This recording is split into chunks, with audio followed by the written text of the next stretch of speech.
Hello, people. This is Zyberpunky and friends, and today Shinja and Officer Dan are joining me in this podcast, and we're going to talk about game companies. All right, so let's start with Officer Dan's list. Now, Okay. are we actually going to be talking good this time? Yes, you can talk crap and good. I would like to talk about good, I guess. Yeah, I want to get my We're crap. gonna try. I want to get my crap out of the way, because this is very recent news, and this particular developer, I'll go ahead and say this is just Capcom. Okay. Yeah. I was going to start off by saying good things about Capcom, but let me get my bad thing out of the way. We've addressed that we're all fighting game fans here. At the time of this recording, Street Fighter V launched yesterday. Okay. It's been 24 hours and it doesn't work correctly. God. It's just this game, I want to say, had two betas.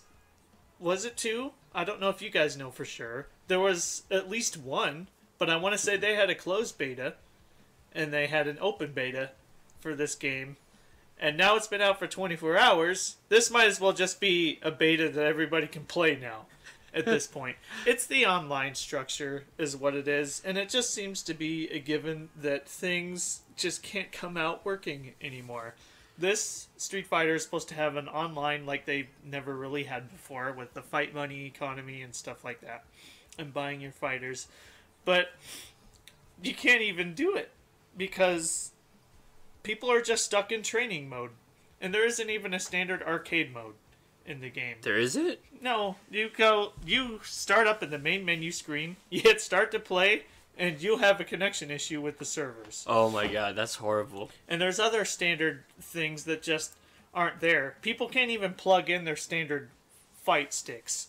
They have to use third-party programs to get them to work. Is this only on PC or is this also on like consoles? I'm with the understanding that the server issues might be happening with everybody.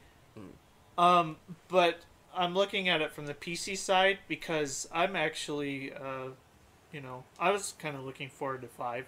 I wasn't sure what platform I was going to go for it on.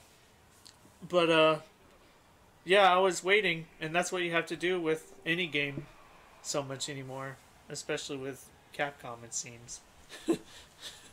Wow. I guess... Man, they have only one job. They had only Sony and just PC. If it was like multi-platform, then I can say like, okay, they might have issues at the date start. But this is ridiculous. Keep on. Yes, well, that's just standards of it anymore. You just can't seem to release a game without there being issues right out of the gate anymore. Yeah, that's the biggest issue with the whole like, oh, we can now release updates, through the internet. It's a blessing and a curse at the same time, I still want to be able to buy a product and have it work. Yes, I do too. It's sad that like, oh, game's faulty, and you gotta wait like a week or two for an update to be released so that it actually works. Alas, this affects nearly every AAA developer on the market through some form. Yeah. And this just happens to be the most recent one. I don't mind if it's like small bugs where like you can barely notice it. Like, there's some bugs that like are so obscure that they'll crash your game, and someone Yeah, out I mean, there. Street Fighter 4 had that also. They had, at one point, there were two different projectiles that would clash with each other on any platform, and it would crash the entire game. Oh. Not super likely to happen. Took people a while to find it, but then they fixed it. That I kind of understand. Yeah. They have to fix it as soon as they can because if they have been doing this through all these years, I mean, like, are you going to make the same mistake again and disappoint fans over a patch? I mean, you guys have to hide all the mistakes that you had with patches and to win money because here we go again with the marketing. I mean, if you're going to to go towards fans, I mean, you have to do it right. I mean, there's games that come out and they're good. They also have some rare mistakes, like little bit mistakes, Yes. but not as big as. Come on, it's a freaking fighting game for. This is Capcom. This is a release that has had multiple betas and like. Oh, I lost my. But do I we lost know? my train of thought. This is their. That's what I was gonna say. This is their flagship franchise Yeah. now. Yeah. Yeah. It's what's carrying them right now. But do we know it's a game issue or is it just server issues? Because that could just be like unforeseen, like, you know. Maybe The it's error just that people are servers. getting, the error that people are getting is server related. Yeah. I don't know how deep the online is integrated in this, but I'm seeing reports of people being stuck in training mode. And the reviews on Steam are listed as mixed and not positive at all because it's just not working the way it should. You have to, like, as far as I know, this fight money economy and stuff like that is you get the money to buy the costumes and your other characters. You get this money online to Right, get right. your other characters. As far as I understand it, I haven't dug that deep into it because I'm not a super huge Street Fighter fan, but still, I was, planning on getting this release at some point. This is like a Capcom, like we're trying to survive with this franchise.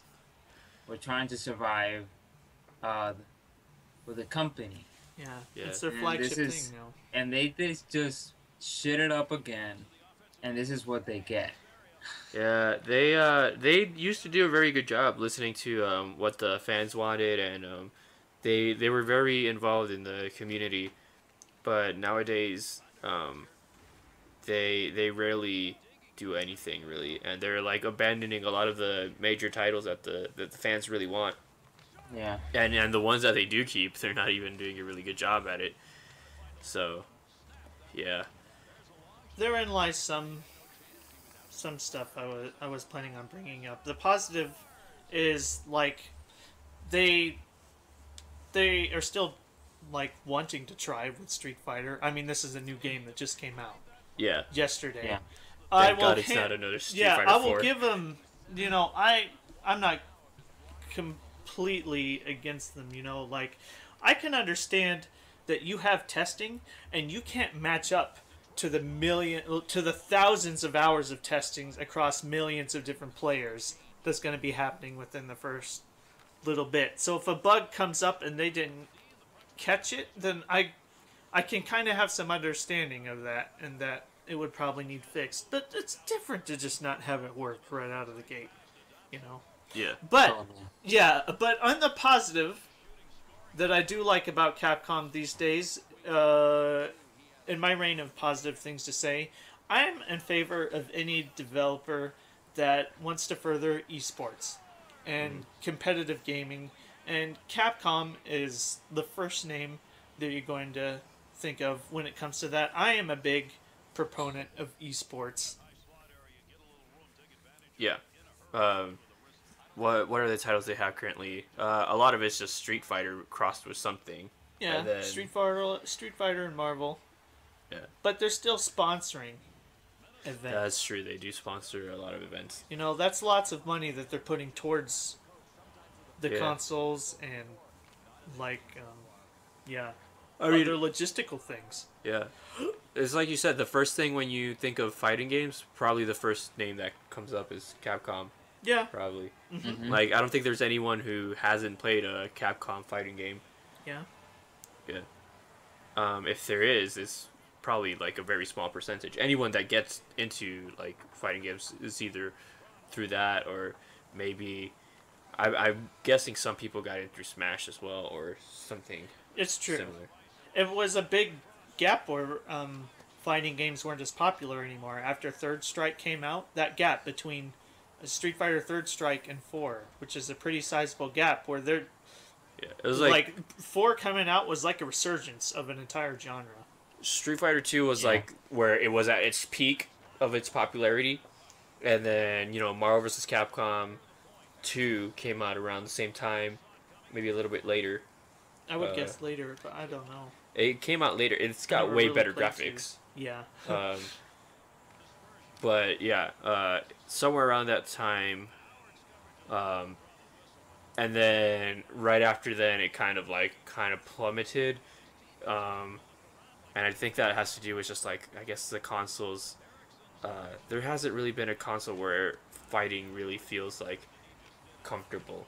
Hmm. Like Street Fighter Two, I feel like one of its reasons why it was so popular was because on the SNES, it was so comfortable to actually play it. Um, the controller, I mean, the controller is mostly plastic, but it fits comfortably in your hand and it's just simple, you know. Yeah. Um, and then it was like the new PlayStation controllers and then even Xbox controllers. It's just kind of Yeah. weird to fight. It like hurts my personally. It hurts my thumbs after a while. Yeah. Yeah. But we have to remember that these kinds of fighting games they're originally from arcades. They're now from consoles That like too. Yeah. Capcom, Sega. They were all arcade games, like not on consoles, because the Mega Drive was like a home console but with arcade games in it. Arcade games, and they they had to make like joysticks or pads to make it look like home, but you're playing like an arcade uh, sort of kind of thing. And we had to think it that way, even though it's really uncomfortable still today playing fighting games with a controller Yeah, because you're fighting games weren't the only ones that were ported from arcade games. even racing games, shooter games too. Yeah, I'm thinking stuff like what is it? I want to say Contra, and games like that, like side scroller shooting games.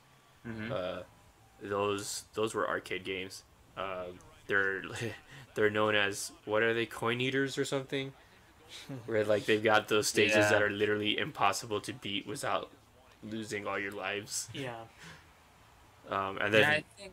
they port those games onto a console, and it's still impossibly hard. Yeah, yeah, I think Capcom and all these kind of companies today, um, towards fighting games and arcade games, they try to go, they still try to maintain that kind of feeling, but it's not getting anywhere. It's just a pain in the ass, If and I it's tedious.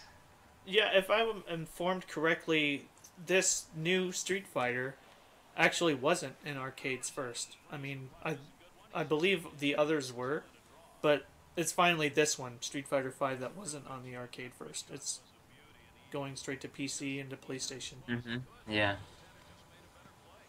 Like I think Pokken Tournament was first Oh, yeah. arcade and now it's coming to the Wii U. Yes, that's correct. The launch date for that is March 18th, so there's about a month Yeah. away from that. And what's really cool is the arcade version has a controller Yeah. that you hold in your hand, and I'm not 100% on whether that controller is coming to the United States, but they are selling it as an accessory for you to be able to play with. So you even kind of have that experience. I'm like, oh, that's pretty neat, actually. So you could just import it then, I guess. Yeah, you could just import that controller, but it may be coming to the States. I'm not too sure. I would hope I so. think Hori's developing it, and they do stuff here in the States all the time. Okay. All right. So any other company To shit on or just to to do both? I mean, we're here to make a balance this time.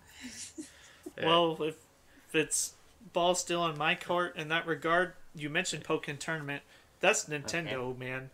Like, they're big esports. Like, they're the world's biggest fighting game tournament in June or July in Las Vegas. It's called Evo or Evolution 2016. Believe it or not, Nintendo has 3 titles. 3 titles out of 9, Wow. I want to say. 3 titles. Capcom doesn't even have 3 for this, and that's the name that you think of. Nintendo has 3 titles. Pokken is going to be having a debut there, and for that scene. The game's out next month here in the States, but it'll be there. Melee's going to be there, and Smash 4 is going to be there. And I guess I like esports. I'm just a big proponent of that. It's like from the little bit of television and film that I've learned is every state has like a film commission, and every state would love Hollywood or a big film company to come to their states because it's just a boost to the economy, right? They're just coming in and spending a whole lot of resources in the state on catering and this and that and the other thing, and they're not, in the film people, they're not leaving a big mess. They're not really doing any damage to the environment, especially these days because it's CG for the most part anyhow. Yeah. And it just draws a lot of attention and tourism to come, check out this movie that's going off to the side, maybe it'd be an extra in it or something like that. But all that to say is it's just a boost to, financially to the state at the time. And that's kind of how I see esports.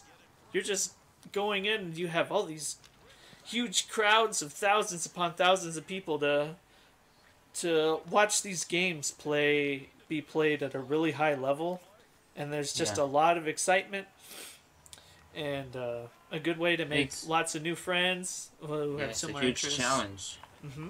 Yeah, for sure.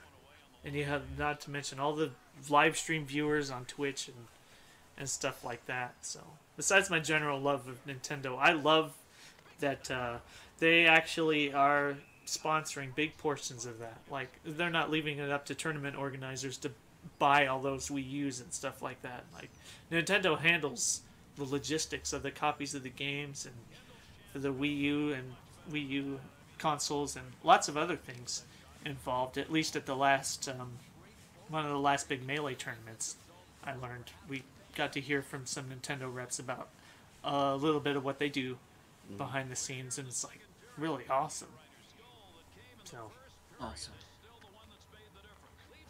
So we're talking about Nintendo. There's also big companies like Sony and Microsoft, who they don't only do make TVs or computers, they also do consoles and video games and publish video games. Yeah. So what can you guys tell me about Microsoft not as a company console, but also developing games? Right now, their flagship title is obviously Halo. Yes. And that has not been doing well. We talked about it in the last portion, but yeah, they didn't sell as many units as they were expecting to. But I'm reading mixed things online because they did sell more Xboxes because of it, but that's the biggest way they sold the game. It was like through Xboxes. Yeah. But other than the fact that there's no local co-op anymore, which is a bummer. We talked about that in another episode as well. Yes. But I think they do a fairly okay job at games. I don't really know of any other games they produce. Like, when I think of Microsoft, like Halo is the first thing that comes to mind. Yeah, I'm not either, which is why I had to pull up a Wikipedia list to see what they've even done recently. Rise of the Tomb Raider. But that's not Gears of War. I know that's Square Enix, but they say that they helped develop it. I don't know, but that's not even exclusive for That's like a time exclusive. It's coming for PS4 eventually. Yeah. So this list also mentions Halo. It mentions Forza Motorsport. Is Gears of War in there? Yeah, the Ultimate Edition of Gears of War here. Crackdown 3 will be coming next year. Gears 4. Quantum Break. That's a real exclusive, I think. I don't even know about Crackdown 3 has to be. because that didn't show up in anything else. They own Rare, so that would explain why they'd have all their Connect titles. Not exactly my cup of tea. I don't have Connect. Yeah. There's the. Is there a Kinect dance game that's exclusive to them? I think so. I think EA is doing something more. Yeah. So, in the end, it's not really like. I guess Microsoft is the publisher, so they're not like developers. They're more like the publishing. They company. publish games. Yeah, exactly. If we're talking about publishers as well, my current favorite publisher right now, it has to be Atlas and Xseed. Sure. Oh yes. Because they Japanese. Yep, they both publish Japanese games in North America, and God bless them, because that's how I have my Persona 4 Dancing All Night game now. Totally. Thank God bless what Atlas? Yeah, I think it's Atlas. Yes, I love all of them, and then Akiba Strip is Xseed. Namco Bandai is up there too, along with them. Yeah. So, I usually never have any complaints when it comes to them, like, bringing over games from Japan. Like, a lot of them are pretty solid. Yes. Some of them are just your stereotypical Japanese game. They're all very similar, and the dubbing is usually very, very good in any game. Like, usually I'm bothered by dubbed voices, but they do a decently good job at getting good voice actors. Both of them. The only issues I ever have with them is like they'll have tons of DLC for the game, but it's nothing new. It's a lot of it is just alternative skins, themes. What is it? Maybe even like soundtracks to download.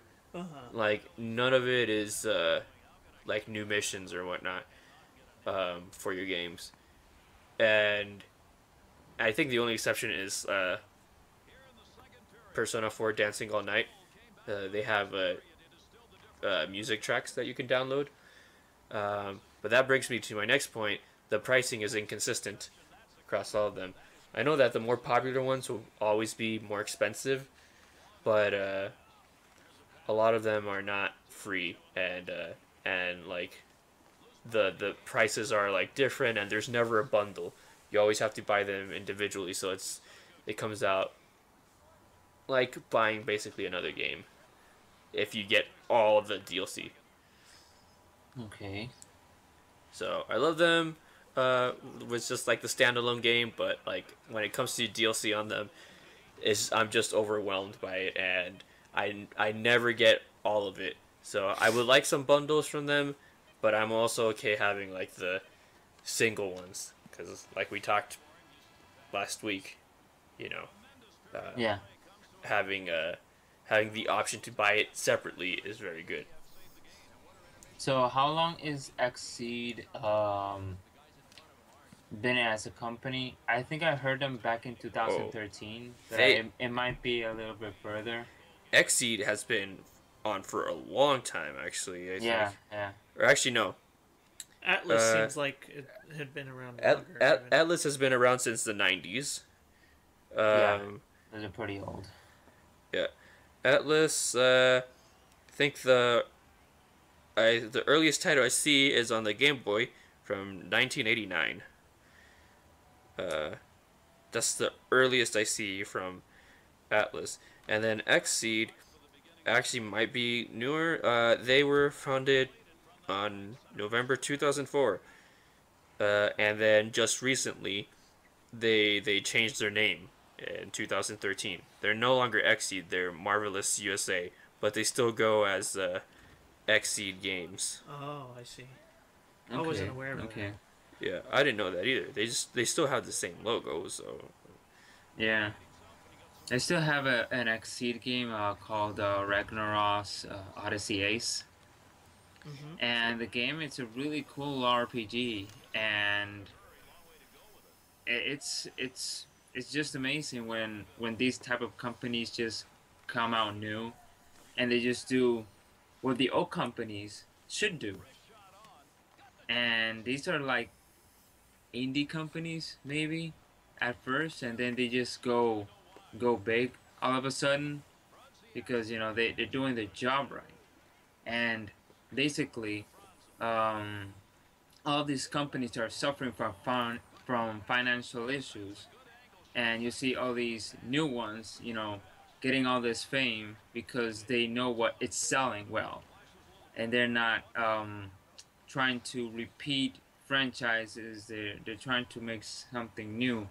They're trying to publish something new, also.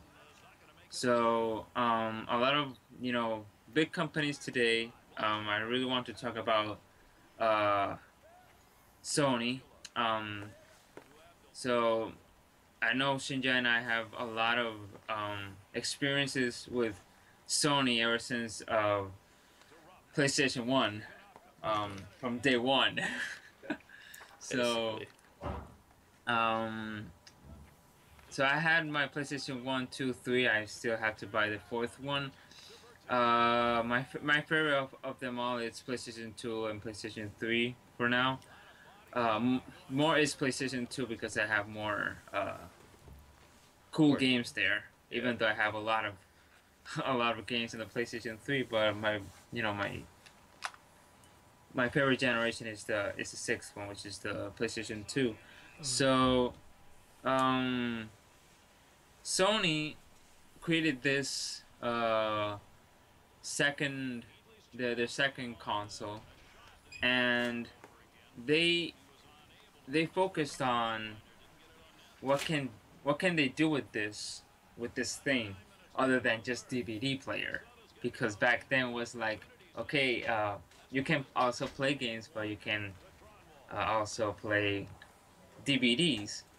And the PlayStation 2 was like a DVD player at first, but then there was like an E3 and they show all these games, and wow, like the first game that I played from Sony that they published, it was, I think it was Jack and Dexter, if I'm not mistaken, if it was from Sony or not. Yeah, Jack and Dexter's Sony. Yeah, and I think it was also Jack and Dexter 2, and the PSP one I never played it, but they told me it was kind of off from the franchise. I mean, it's But the same as any Jack and Daxter game you get, but it's always like it's kind of they always try something new on the handhelds, and it never doesn't usually yeah, work out. yeah, yeah. So even though Sony had made a lot of mistakes, they still have lots of games, things that they have published and developed too, just like today's Naughty Dog, Uncharted, and that's a really good example. Even though last year's E3, uh, it was like kind of like a really scare part Oh yeah, I know what you're talking when about. Drake just froze like 30 seconds, and yeah. I don't think So I saw that. it was a really big scare for Sony in that E3, but I totally fully understood because there was a lot of things running, a lot of like the AI of the people was so realistic that of course the game is going to do is not going to do anything.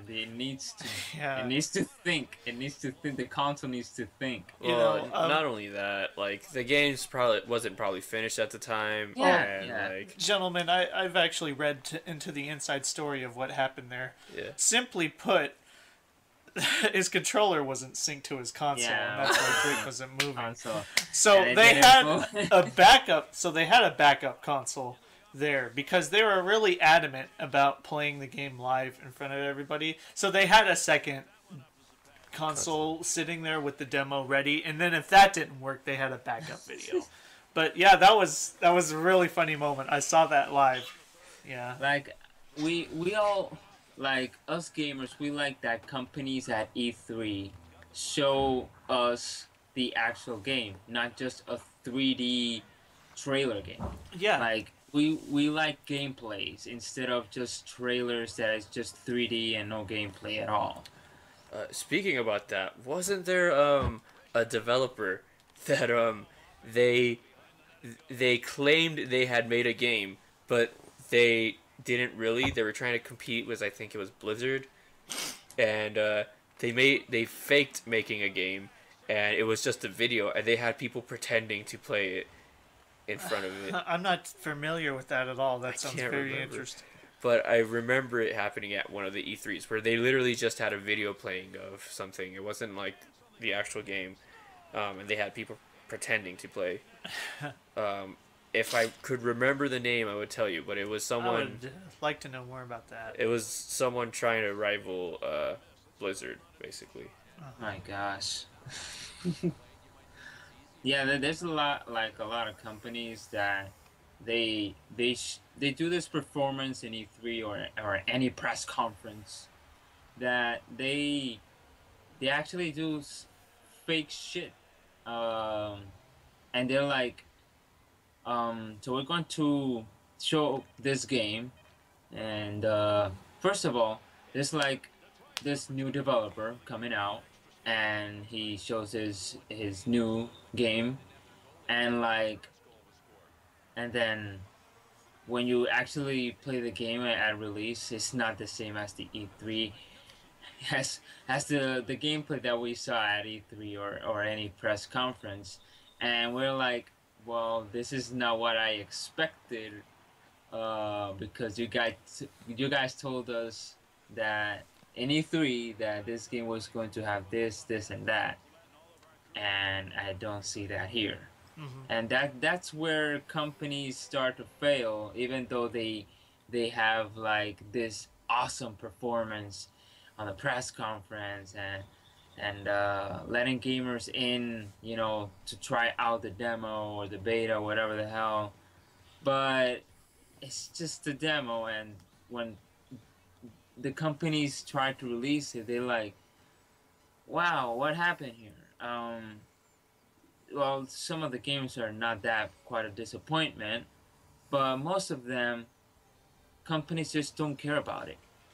Like EA, we talked about it last time.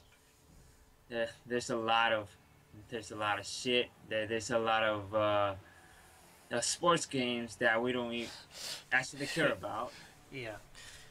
I mean, there is a fandom out there. I know people who like that's all they want to play are sports games on their consoles. Yeah.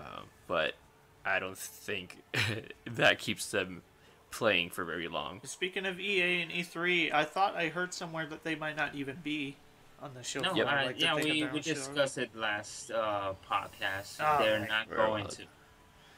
They're not going to. So I think they're gonna be like, a fan base or something. Like, we're gonna show this and that, but we're not going to bring a show to you guys at all. They're gonna have their own So- thing.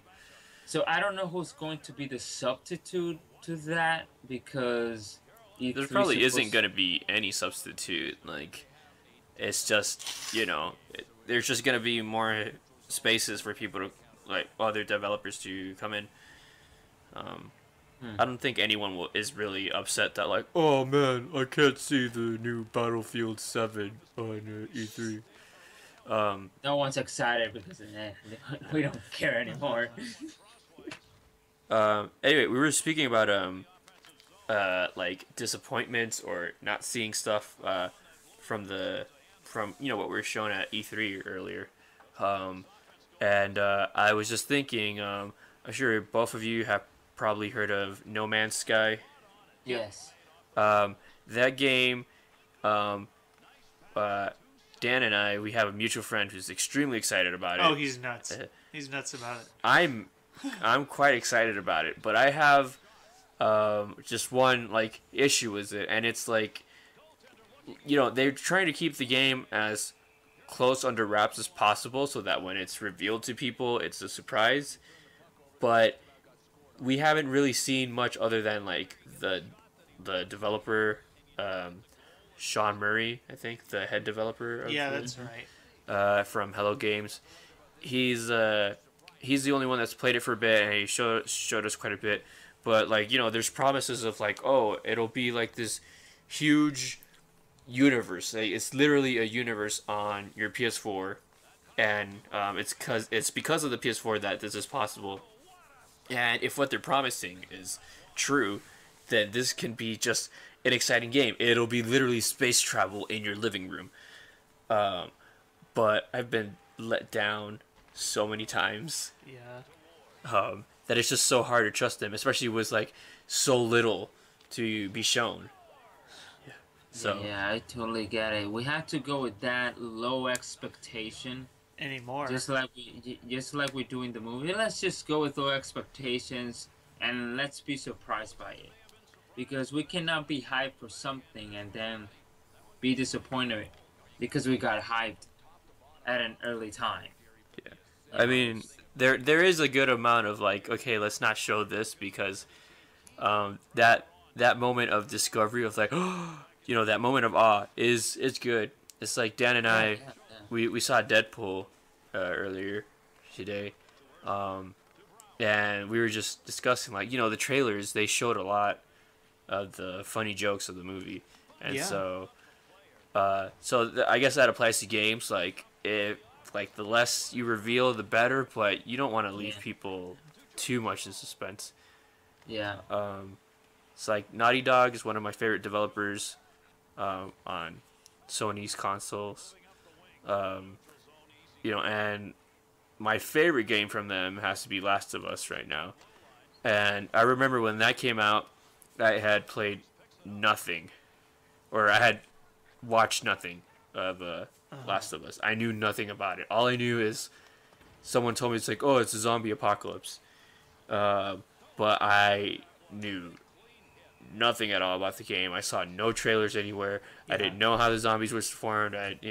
So it was a very pleasant surprise and a very pleasant experience going into it nearly completely blind. Well,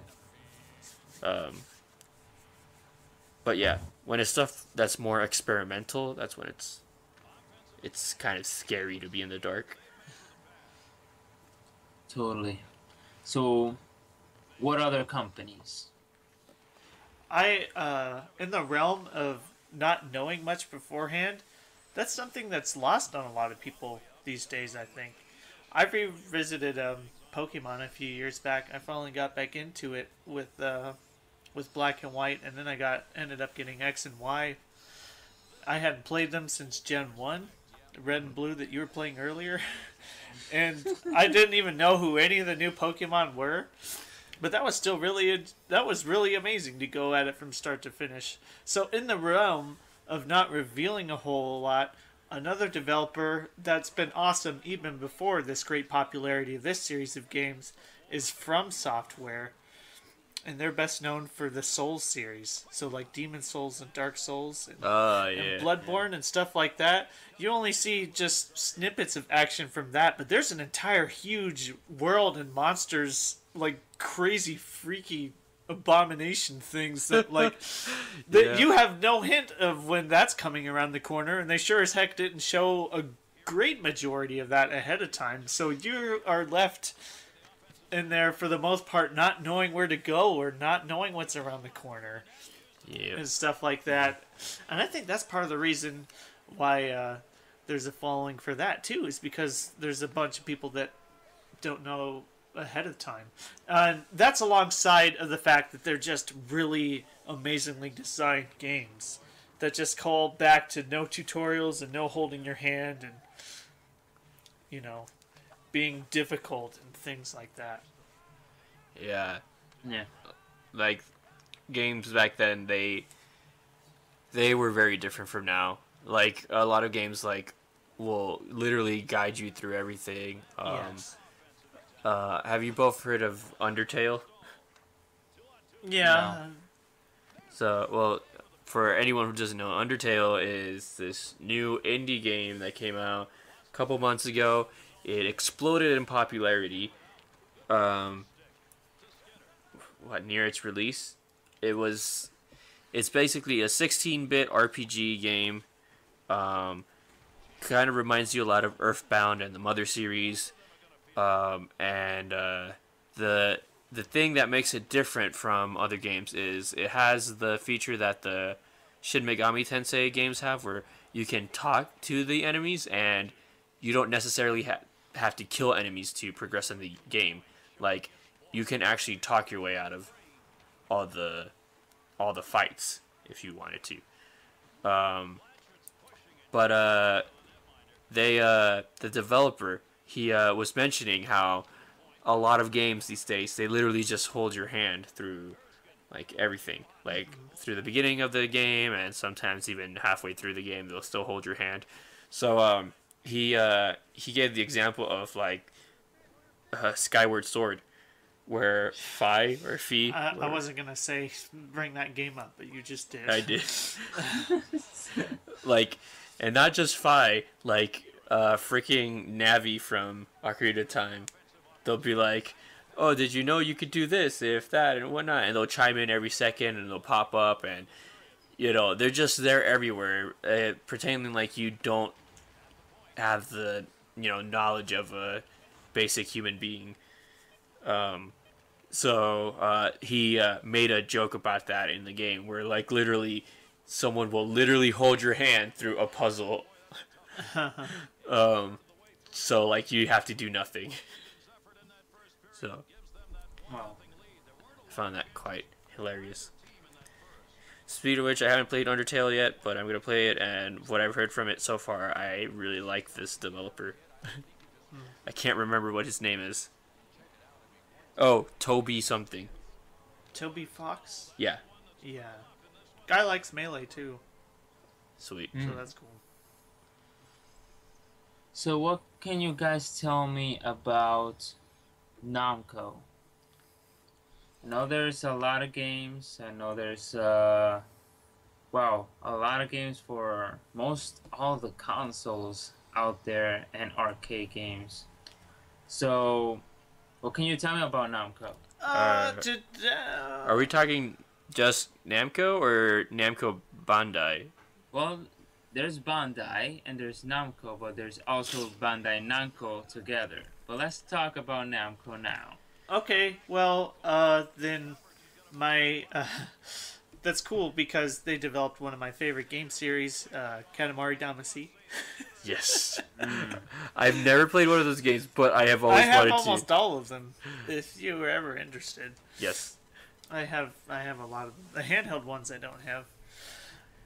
So that's the first thing that just comes to mind for me. I'd need a refresher and all that, but that's just a very fun series for me. For those of you who aren't familiar with Katamari Damacy, your dad is the king of all cosmos, and one day he accidentally destroys all the different stars and planets in the universe, and he tasks his son, the prince of the cosmos, who you play as, to fix everything in the universe. So he sends you down to Earth with a ball called a Katamari, and you're supposed to go around and roll up all the things on Earth to make new planets and new stars for the cosmos to make up for your dad's mistake. And so this little Katamari ball that you roll around picks up all these different objects, and it just gradually gets bigger and bigger to where you're starting out picking up little tiny pieces of candy, and then you get slightly even bigger to where you're picking up moderately sized toys and remote controls, and then eventually household pets and entire pillows and pots and pans. Entire cities. And then eventually you pick up people, and then you're picking up cars, and it just escalates. Nice. And I love it. It has a wonderful sense of humor and beautiful colors. I'm really thankful to Namco for helping develop that series. Yeah, a lot of Namco's notable for a lot of arcade titles. Obviously, like the Digda, Galaga, Pac-Man titles. They also made the Soul Calibur games. Those are really good and quite fun. Yeah. Yeah, and they got Tekken as well. They helped develop Smash 4. I So, did not know that, but yeah. that's really cool. That attributes to why Pac-Man is a playable character. Yeah. I don't really know much more than that. I'm looking at a list right now. Oh, they did Star Fox Assault. Oh, well, that explains a lot. Is that Hmm. the is that the like exploration one? You might be thinking of Dinosaur Planet. I'm pretty sure Rareware did Dinosaur Planet. Which one is Yeah. Assault? Assault is the other GameCube title that came later in its life. It just wasn't really a lot like Star Fox. There wasn't a lot of just flying around in the R wing like people think Yeah. of when they think of Star Fox. There's a lot of ground based stuff and not pretty flimsy third person gunning Okay. involved. Yeah, people were kind of disappointed. It wasn't like the Understandably real so. Star Fox games. Yeah, yeah. Yeah. But these are ones that Namco has really screwed up. Namco has avoided screwing up a lot of times and not try to disappoint a lot of fans, just like the other companies. Uh, Namco, for me, well, Pac-Man is one of them, and Tekken is it's one of my favorite fighting franchise. And ever since PlayStation One, um, these type of games Namco started from the arcade, just like Sega and Capcom and all these SNK um, competition. Namco is one of the most successful one today that has not quite disappointed a lot of people with their big titles. So yeah, I that's one of the good things about Namco. Um, they don't screw up a lot. Oh Well, yeah, I can't forget the Tails series either. that's what I was just gonna mention. I Yes. was like, well, they did mess Yeah, up Tails. one game. Well, I mean, they were. Are you thinking of a specific Tails title in general? Because Tails is really well. Well, lauded, I would it's say, the for the most part. it's the one that was What kind of ported. tales? Oh, you're thinking of the Symphonia port. Yeah, Oh yeah, I guess that's not going too well. I haven't checked up on that lately. Symphonia, is that the that's the GameCube one that was ported to PS3. That then the PS3 port was ported to PC. And the PC port isn't functioning Yeah, optimally. the textures aren't updated, so you got GameCube textures on a PC. I think it only does 720. I don't think it'll do full So I've 1080. heard from a YouTube video. And it won't do 60 frames. It'll do only 30 frames. And the reason it won't do 60 frames is because the PS3 one is 30 frames, and this is a port of that one, so it won't do 60 Yeah. frames. I didn't think it had GameCube textures. I thought it was like the HD remake, then ported to PC. Wasn't I'm pretty Which is part of the reason why it's stuck at 30, perhaps. I thought it was because like you can barely read certain things. Like some Yeah. textures are updated, but I don't think every single thing. I think it's like the updated GameCube textures that they put on the PS3 version. So they're like higher definition, but Yeah, they're not the best. I can't help but think that Tales is a really lauded series, though, and they have lots of series of games that people keep getting them. I have a number of Tales games myself, but they're all so big I've never even beaten one. I own so many, but I haven't even beaten one. I only own one. they're really hard to beat. They take a while. I only own one, and it's so big I haven't even started it. But I don't have a problem with big RPGs like that. That's true. I have one I haven't even started either. Yeah. It's, I can't hear. Darn it! There's so many of them. Dude, I love RPGs, but I start one and you won't hear me playing any other game for the next month. Like, cause I will try to 100% that crap, and the last I was gonna say the last RPG I played was Persona 4, but that's not true. I'm playing Witcher 3 right now, and then If you Like, want an example of great developer, great company, there's CG Project Red right there. yeah, CD Projekt Red they're great. They work their balls off to make Witcher 3 what it is. That's how a game company should be. Yes. But yeah, like Witcher 3 and like Persona, like these are two very different games, but they're both RPGs in very different ways. But they both have so much. There's so much that I can't, I feel like I've barely scratched the surface.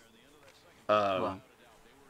So yeah, I usually always try to like do everything I can in the game, but oh man, after the second playthrough, I'm done.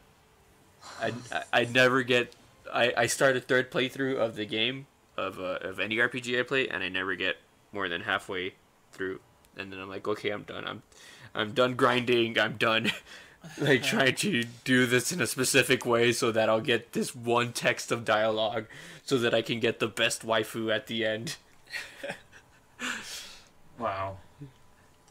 So, there's Namco and there's Bandai Namco, and that's where we actually get the Tales of series. So some Okay. of them. Okay. So Bandai Namco is a company, but Bandai is another company. So there's like three. Well, I'm pretty sure they merged, cause like Yeah, Namco. they just fusion and they just created a game. Namco just like stopped making games after a while. I heard from someone, I don't know if this person was like bullshitting me or not. But this is someone you and I both know, Zyberpunk. I don't want to mention his name here, and you won't figure out who it is, but pretty sure you've met him before. And he claims that he worked for a company that worked under Namco, and that they were into very shady like drug dealing that they would smuggle with the game cartridges. No way. No, what the hell? And it's like very shady business, and so like I don't like fuck man, like I don't believe it a lot, but at the same time I don't know, because like the way he was recounting it, like it seemed realistic enough, but like we had like there were a couple of us asking him questions, and he's like, oh, I can't answer this, and we're like, why not? Well, because like I'm under contract or whatever, and like technically that's Oh, still... you can say that much. there's still like something up, and like I can't remember what were the details of it. Like he couldn't say more than a specific amount or whatever, and he said something if like they ever went completely out of business, they could talk about that stuff or something, or and then he said like, if I told you, I'd have to kill you. And then I'm like, you're Yeah. bullshitting me. You're really bullshitting me. I don't know. Totally. Like, That's funny. So people spread it around. Namco used to hide drugs in their cartridges. Yep, and my uncle works for Nintendo and blah blah blah. this is such fake ass. I'm gonna go buy J Stars and open it up, and there's gonna be like 20 pounds of kush in there. Sweet. And like, totally. Like, there's like no company that will screw up things like that. That will definitely, they will go bankrupt. There is no way, in God's name, they will. Well, They if they were actually selling drugs, they wouldn't go bankrupt. It'd be Dude, the they will opposite. have been in jail already. No, like, dude, well, like, maybe, like, the FBI would do a huge raid eventually, but, like, I mean, like... What if it was a really bad game that nobody would open, though, other than the drug dealers that would know, like Barbie Holy Party or crap, something? E.T.! Yeah. There's, like, some Barbie game that, oh, it's like, oh, that's a crappy game, no one's gonna do that, but then, you know, somebody goes in there and claims it's for his daughter, but it's actually for his own hit. And that's how, like, we got drug babies. Oh my gosh. So any last company that you guys want to mention in this podcast? It's really easy for me to say Valve. They're everything at this point. I mean, not only are they a proponent of esports, they've got Counter Strike and Dota. Oh yeah. But I mean, they share this trait with Nintendo that I love for developing hardware as well. So they've teamed up with HTC Vive and their version of the VR headset that'll be out later this year. I want to say that's April, and they've also expressed interest in movies at some point from their franchises. They've talked to J.J. Abrams about doing some such and whatever thing like that. And they have their operating system, Steam OS, running on their Steam machines that they're making themselves. The living room PCs, along with other platforms making it too. I think it's really cool that they've developed an operating system that is more video game and graphics dedicated than the average operating system would work. It's built up from the core to handle graphics awesome. And then their controller, which is really neat.